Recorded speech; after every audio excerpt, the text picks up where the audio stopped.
Hi guys, you're watching Working to Relax.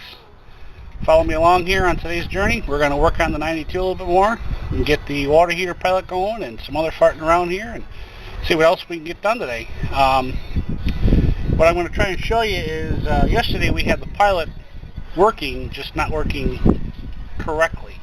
It was a very lazy flame, and what I probably should do is show you guys the before and after. You know what I'm talking about. We're going to try and clean out the pilot. I think there might be something in there kind of clogging, not getting enough gas and flow and everything. So we're gonna take a look at that and see what else we can get going here. The appliances all work though.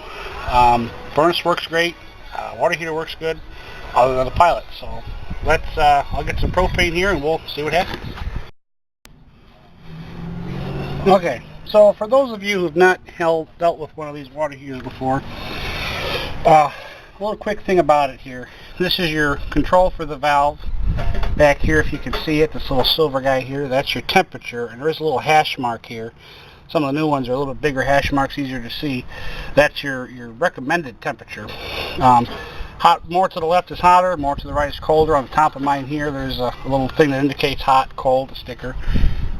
Your burner tube. The top one here is your thermocoupler for the pilot, and this bottom one here is our pilot.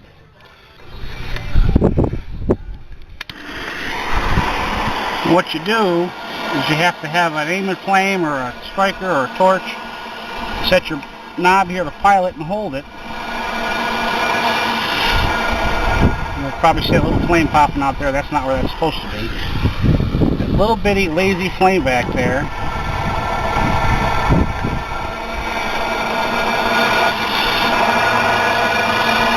That is actually, that little flame there, that's not actually correct the way that should be. So we're going to take the burner here apart. Of course, now it is staying on. Shut that off. We're going to take this line here apart. This bottom one here is a line. And clean this out and see if we can blow this out maybe, possibly, and see if that'll take care of it. So we'll be back in a Alright guys, so I've done all the cleaning I wanted. I took apart the burner tube here, kind of cleaned that out, took it all apart, just hit it with a little Scotch-Brite pad to take some of that nasty black rust and soot off of it. So we're going to put it back on here. I also cleaned the orifice here on the gas valve, just again knocking some of the rust off of it. So let's see if we can put all this back together now. These are 1/4-inch screws. Something good to do too if you own a RV that has the electronic ignition is if you're having problems with it lighting or running, my suggestion would be check all your grounds first. It's grounded off of all these little screws I'm taking apart here and putting that together. Sometimes just taking the screw out and putting it back on, a lot of times that cleans it up enough to get you by, but your best bet is just take it apart, a little sandpaper or a Scotch-Brite pad, clean it up real good, put it back together and let it run from there. I've saved a lot of people money over the years not having to replace igniters and things like that, because either way, if I replace your igniter, I still have to clean the parts. So something here I want to show you too. The pilot thermocoupler. This is supposed to blow up to this, get hot, and that keeps the gas valve open in here to keep gas going to this. But with that flame being that big, it's enough to light the burner. The little lazy flame isn't much more than maybe to the top of my fingernail there. So it doesn't even get up to this to keep it going. I have to cheat and heat up the thermocoupler with my torch just to get by with this. But it cools off and goes out. So, and I actually, there we go, took this apart and cleaned that out with ran a pick through there briefly and blew it out. And this is the back piece. That is the orifice. The hole's too tiny to probably show you. If you can see in the daylight going through there, I don't know. But I cleaned that out too and blew it out. And these two pieces really, they just thread back together. So, and they take, this particular unit, it takes 2 3/8 wrenches to take these apart. So I did use a little bit of PB Blaster on these to get them apart because they didn't move this well when I went to take it apart. And something too for you, as a heads up, everything's got a fuel-air mixture. This little shutter guy here, these little vents, that's an air-fuel mixture. The gas comes out, air goes in with this, that mixes with your gas, and for your flame on here gives you your proper burning flame. This little guy here, if you can see it, the little hole there, that's the fuel air. That lets your air in. Gas comes in through here, passes by that, comes out. I was lighting this, I was getting a flame out here instead of out here, or both, and that kind of was a tattletale that there was something in here blocking the gas flow. So now we'll put this guy back in here, and he is the same as the other ones, just a 1/4" screw. Take pictures of stuff as you go to, especially if you're not familiar with how this stuff works, so you can try to remember where things went, you know, or take a marker and mark which hole you used, things like that. It'll help you in the long run when it comes to putting things back together properly. You take it to your dealer, he doesn't know what you've done after you've tried to fix it, or your service center, whatever you're doing. I don't know which one anybody uses these days anymore. I assume it's dealers. So, and something I did here, this is the gas line for the pilot. I actually blew on this side and I get air out there, so this is not a problem for us. So this guy connects to the right hand side, and these are brass fittings, so be very careful not to strip them or cross thread them going in. And also with your tools, when you're taking them apart, make sure you've got proper fitted wrenches to do this. There actually is a special wrench for these. It's called a line, I think it's called a line wrench. Basically it's a brake line wrench. Instead of having just these two, it kind of comes around a little bit so that you got a bite on it, not just the sides, you have a little bite around it so it fits better. So screw this guy in here, and actually, believe it or not, everything's going together a lot easier than it came apart. It was all pretty rusty. And theoretically, I'm showing you guys wrong. Proper way to do this is to put a wrench on there, which is a 3/8, and then to grab your nut here, snug it up. That's technically the right way to do it. Instead of showing you guys the wrong way, I should show you guys the right way. But I guess in that case, you can also learn from my mistakes too. So,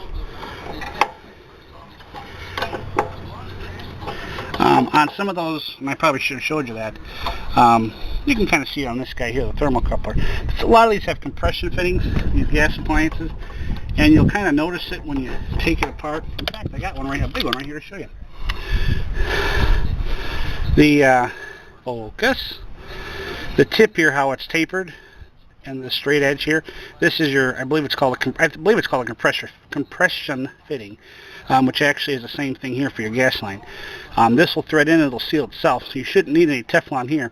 Now this side, on the other hand, necessarily, it looks like it's designed for it, but depending on what you're threading this into, you may or may not need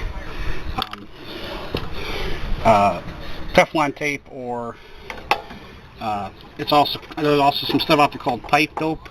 It's in a little can, and you can kind of brush it on there. If you use that, don't get it inside the gas line, because that will block the flow of gas and cause issues with the appliance.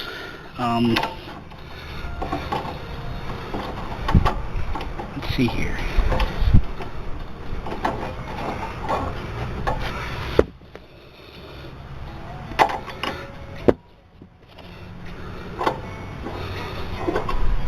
Not a 3/8, not a 7/16. What did I take that off with?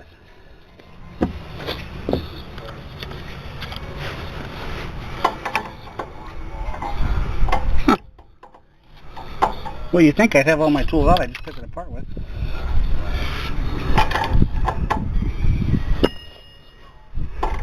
That's too big.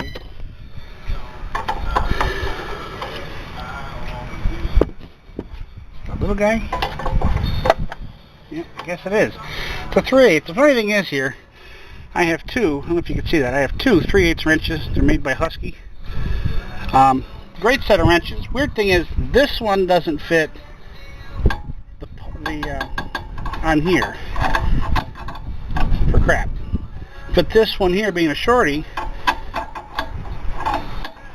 come on, it sounded just fine. Just so you don't think I'm crazy. Okay, that's probably why I'm having issues here. So, great set of wrenches, no complaints, and you know, it's a really nice set. Gives you these short stubbies, which are good for like gas lines on the car or something like that, fuel filters or whatever. And the long ones are just handy, and it's also nice to have 2 wrenches sometimes for some projects, not have to buy 2 whole sets of wrenches.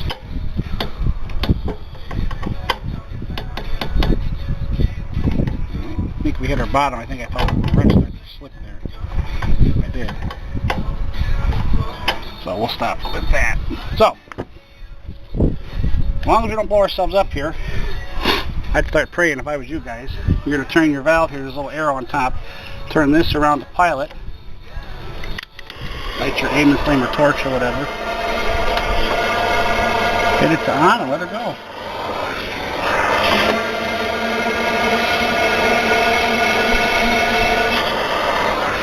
Aha! I see a good healthy pilot light. I think. We'll see here. You gotta hold this for a couple seconds. If your pilot light stays lit, then you're all good as far as it running properly. I don't know if you guys can see it too well in there. It's a little blue flame. She's staying lit, so let's... Ah, look at that. That's the way she's supposed to work. Fantastic. And again, no money into the appliance. That ain't just a cat's meow. Bad to the bone, man. 25-year-old water here. Cleaned her up, she's running like a champ. What more could you ask?